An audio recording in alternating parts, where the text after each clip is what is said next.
Lynn again. This is Lynn Logic, episode 5. This is the list I wrote while I am healing, a constant movement. This is points 11 through 20. 11. I love pop-up videos where they would play the music video and give you facts and trivia over it.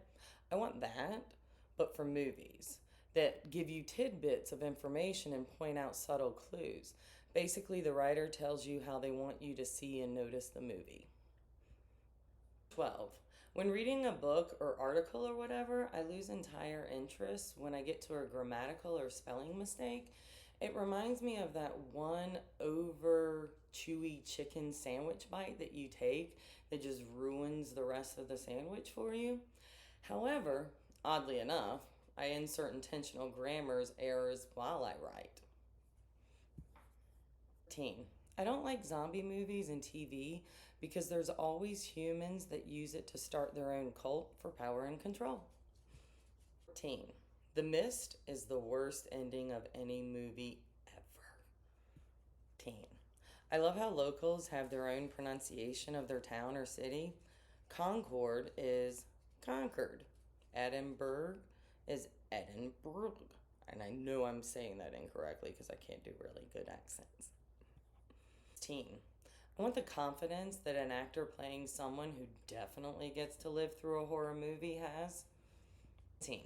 The Grudge is actually the story of where the original Karen came into being, a parallel universe where Buffy never became the Slayer, and Ford never has a tumor and never lives in Roswell, and is human. They stay together and she goes with him to Japan. Marcy, Clea Duvall, is seen and has friends. She gets married and her family, including mother-in-law, move to Japan. The mother-in-law has another daughter, Laura Palmer, who was murdered in Twin Peaks by her husband, causing her health to decline, ultimately leading to a stroke.